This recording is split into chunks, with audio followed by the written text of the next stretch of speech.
جب حافظ قرآن فوت ہو جاتا ہے، اللہ زمین کو حکم دیتا ہے کہ اس کے گوشت کو نہ کھانا۔ زمین عرض کرتی ہے، اے میرے رب، میں اس کا گوشت کیسے کھا سکتی ہوں جب کہ اس کے شکم میں تیرا کلام موجود ہے۔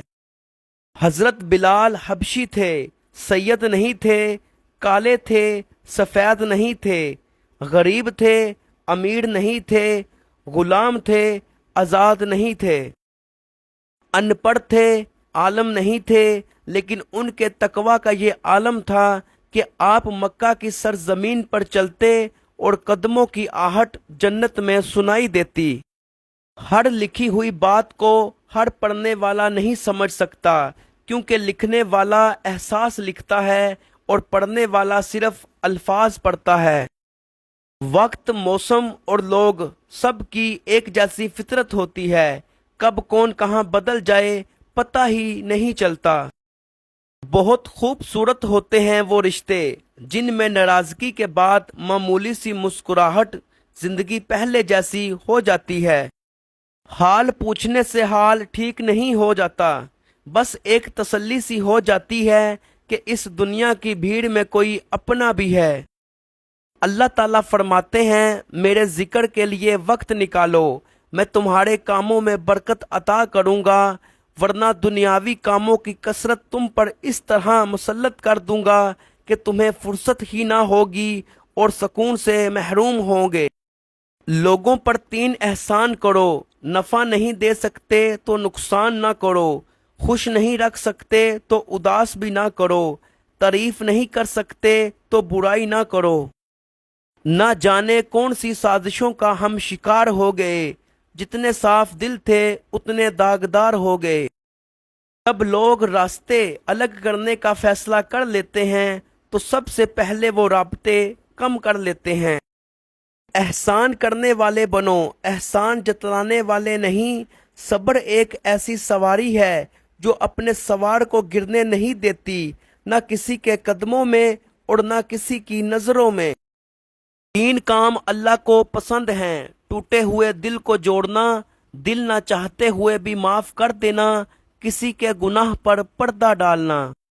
دل کی صاف صاف بات بتا دینی چاہیے، کیونکہ بتا دینے سے فیصلے ہوتے ہیں اور نہ بتانے سے فاصلے۔ رابطے ختم ہو جائیں، رشتے ٹوٹ جائیں تو بھی محبتوں کو کوئی خاص فرق نہیں پڑتا۔ جس طرح یادیں یاد میں رہتی ہیں، اسی طرح محبت بھی دل سے نہیں نکلتی۔ کچھ تکلیفیں ایسی ہوتی ہیں جن پر معاف تو کیا جا سکتا ہے مگر تعلق نہیں رکھا جا سکتا۔ کسی کا دل مت دکھاؤ، ہو سکتا ہے وہ تمہیں ایسا چاہتا ہو جیسے مرنے والا زندگی۔ عقل جتنی چھوٹی ہوگی زبان اتنی لمبی ہوگی، کیونکہ برتن وہی شور کرتا ہے جو خالی ہو۔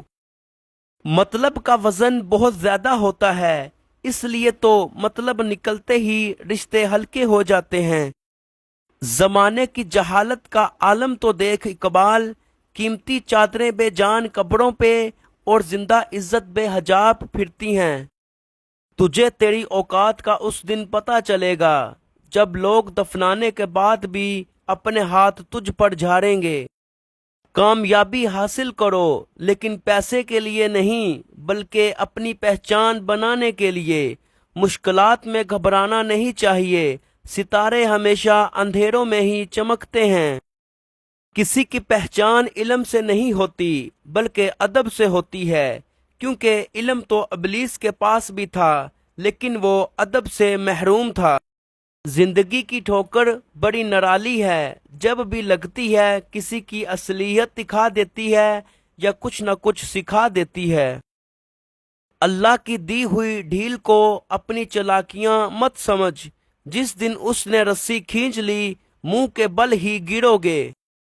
لوگ حسد آپ سے نہیں بلکہ آپ کی زندگی میں موجود سکون، خوشیوں اور بے شمار نعمتوں سے کرتے ہیں۔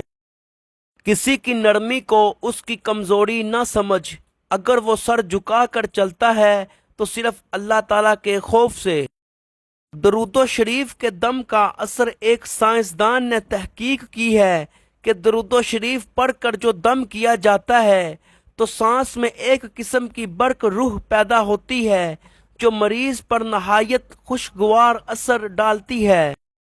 چراغوں سے نہ پوچھو کہ باقی تیل کتنا ہے، اور نہ ہی سانسوں سے پوچھو باقی کھیل کتنا ہے، پوچھو صرف کفن سے، سوئے ہوئے انسانوں سے، عمل زندگی میں ہو تو قبر میں چین کتنا ملتا ہے۔